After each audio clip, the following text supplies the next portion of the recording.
Y hemos comenzado a observar, yo estaba examinando las plataformas de todos los partidos desde un ángulo técnico, no político, y empecé a ver que algunas plataformas y propuestas, en particular una matriz Excel que me habían enviado para examinarla, de uno de los candidatos, ya posee propuestas ligadas a fortalecer el tratamiento judicial del conflicto de interés y del tráfico de influencias. ¿Qué precandidato? Andrés Manuel López Obrador. ¿AMLO tiene en su propuesta eso? Tiene su propuesta eso. Y eso es siempre positivo, porque es la gran materia pendiente en México. No solamente está mal definido los delitos, el conflicto de interés está muy limitado a comportamientos acotadísimos y está diseñado para que no puedas impulsar causas penales por esa razón, sino que además es el primer candidato que lo lleva particularmente, específicamente a la palestra para comenzar a discutirlo. Eso es bueno.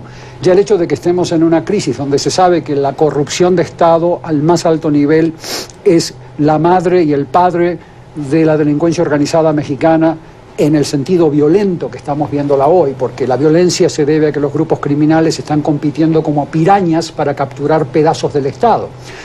La Fiscalía de un Estado le pertenece a los Zetas y la Policía a Sinaloa, entonces los policías de Sinaloa asesinan a los fiscales de los Zetas. Entonces tenemos una situación en donde la corrupción de Estado genera violencia.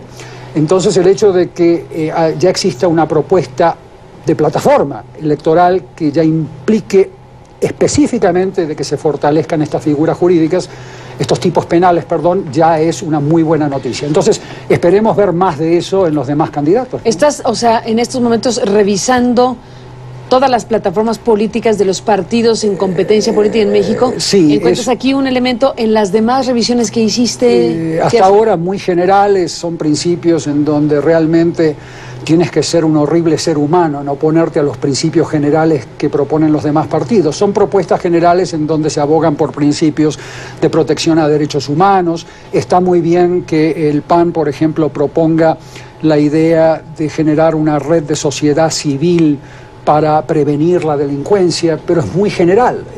¿Cómo se hace eso? O sea, tiene que haber mecanismos claros, porque lo que nosotros hemos visto hasta ahora en el presidente de la República y de todos los funcionarios es que no se comprende, por ejemplo, el concepto de prevención social. Se confunde programa asistencial, donde el Estado te da dinero al que es adicto o lo pone en un centro de tratamientos, con un programa de prevención social que previene de que tu hijo o tu hija sea adicto en 5 o 10 años. Esos factores de riesgo no se abordan en México adecuadamente por estas medidas. Por ejemplo, hay una reforma judicial que está pendiente. Se habla de reforma judicial en todas las plataformas, pero hasta ahora lo que vemos es que el presidente de la República no ha tomado el liderazgo político, él, en este caso el presidente Calderón, para que esta reforma judicial se implemente, lo que hace que exista un 99% de impunidad. Hoy en día en México hay 12 millones de delitos y 120.000 sentencias, o sea, un 1% de sentencias de todos los delitos que se cometen, lo que quiere decir que hay un 99% de impunidad.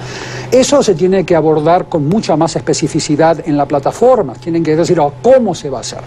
No se habla en la plataforma del PAN, por ejemplo, de darle independencia, autonomía a los fiscales, de generar mecanismos de control, como hablábamos al comienzo de esta entrevista. Esas son cosas concretas que hacen a que el Estado se reconstituye y deje de ser el festín de los grupos criminales mexicanos y extranjeros que operan con impunidad en este país.